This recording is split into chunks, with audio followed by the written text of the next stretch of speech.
We had him on the show a few weeks ago, Kgoto Matshego, high performance coach at Western Cape Tennis. And we had to, of course, catch up with Kgoto again because the guys are working so hard at the moment behind the scenes. Kgoto, great to have you back on the show. How are things with you? I'm all good, thanks. And you? It's a pleasure being back here again on this nice show.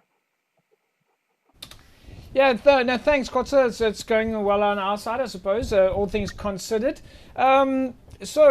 What's been happening since the last time we spoke? You were slowly, when we spoke a few weeks ago, you were slowly getting things back on track. You were slowly dealing with your kids. How's it been going now in the last 3-4 weeks? I think tennis in general is in a fortunate position because I think naturally tennis is a socially distanced sport. So it was for us. It's been easy just to get back onto court. Of course, we still have to adhere to certain rules and regulations, but for us, it was, I think, a little bit easier than other sports. And yeah, so in the tennis world now, tournaments are also starting to get back into place. Some of the guys in the program have been playing in a couple of tournaments. They played for probably the last 5 weeks. They've been involved in different tournaments on all levels. So yeah, it's been great. It's been good. So when you talk about tournaments, are we talking about local tournaments or club tournaments? At the moment, it's local tournaments. It's local regional tournaments. The regulations at the moment are stating that you can't play outside of your district. So at the moment, we still playing tournaments in our local districts. All Yeah. right. So does that make part of the league structure, what you call tennis leagues? It's part of the well at the moment because we cannot play tournaments in other districts. These tournaments that we play now do not count for points. Okay. So this that we're playing are supposed to be national ranking tournaments Yeah. that we're playing because we can't travel. Then it's only limited to the district and no points count. Every little bit of live sports that they can watch. Likewise, with us in the tennis world, it's actually um, quite a relief. It might not be the same, but at least just to know that at least tennis is back online, Yeah. and that Yeah. at least you can watch tennis. It's a great relief. Yeah, one of the privileged sports to have it back. But as you said, tennis is maybe conducive to keeping the social distancing and being able to perform. But you've been quite busy as well on your side. You sent us a couple of nice pictures here. Just tell us about some of the projects that you've been busy with. We had to during this time of COVID just adjust our approach to how we go about doing the development work in the province. So what we did, because everything was on lockdown, a lot of the tennis courts, especially in disadvantaged areas, um, they can't function properly. So we've taken the initiative of taking all the good kids that are in the system and bringing them to Free Anchor Bay and putting them under a program where they come through like 3 days a week, all the high performance kids coming through on those Yeah. days and having proper sessions and stuff like that. So it's been great. I think Free Anchor Bay Fitness Center has been very very busy. Sometimes we're a bit overwhelmed because we have to restrict to certain numbers. But yeah, we've been running a lot of programs here at the same time. Tell us a little bit about the center at Three Anchor Bay. How does it work?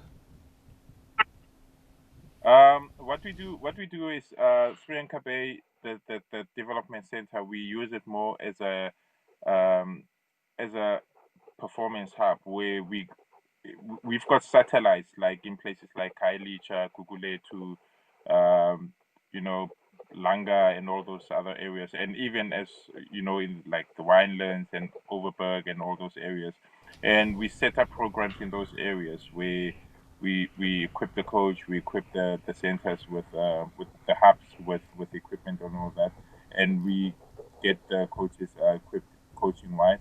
And then once we pick up a kid that has potential, then we try and ship them through to 3NKP where they get more specialized training. And we get all these kids from the different areas and form squads. So that's the model we trying to use. And then yeah, the kids at 3NKP get to have access to like more high profile tournaments and traveling and all that stuff. And they can also access grants where we can to be able to further their tennis. Is that something that you guys do a lot of? Is look for grants, things like lotto funding and so on? Yes, we do. I mean, we're relatively young. We've only been in the system for 3 years. So yes, I mean, DCAS has worked wonders with us. They've funded a lot of our programs, and big ups to them. They've done a great job. Good partner. But then we're always looking for funding because with funding comes the growth. We can only do so much with the budgets that we get. But the more budget we get, the more we can have a wider net to pull from. Yeah. Kgoto, so the kids, do they come through the school structures, or do the kids' parents sort of take them to a club to sign up? How's the entry level work? How do they get started? We have a multi-dimensional approach to doing this. We do access schools where we have programs that we're running inside the schools. Like in Mitchell's Plain, we have a very big program that we were busy engaging in before COVID hit us, where we were targeting to have almost 26 schools playing a league. 26, that's primary schools in Mitchell's Plain alone, playing a mini tennis league. And being from that, we would have a base of kids to be able to access the stuff. And we are slowly moving to other areas as well, like just around here in the city here in Sea Point. We've also accessed a couple of schools that we're sourcing kids from. But it's not just accessing the schools, we also engaging with the clubs that had already been functioning in the different areas and stuff. So yeah, we approach the clubs, we give them support, and then we also source the kids that are playing in those clubs because they would normally not have access to high profile tournaments. So we take it upon ourselves to give them that. That's fantastic. Kgoto, what's next on the cards? We're of course going to speak to you again in the next couple of days or the next few weeks. But what's next on the cards for you now? What's your big focus point?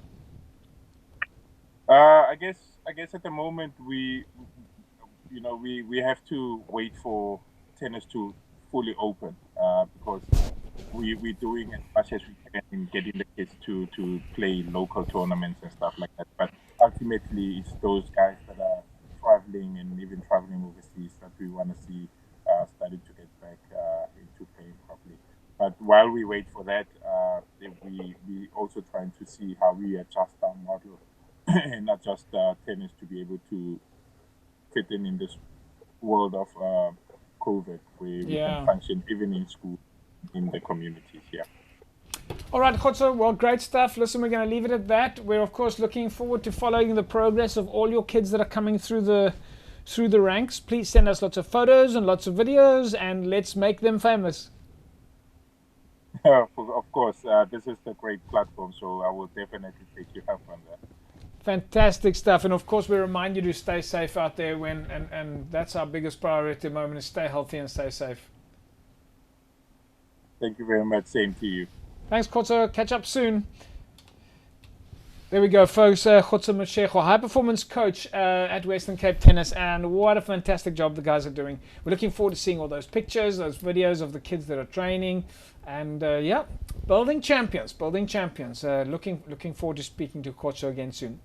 Folks, when we come back from the break, we'll catch up with Warren Lucas from Western Cape Gymnastics. Back in a sec.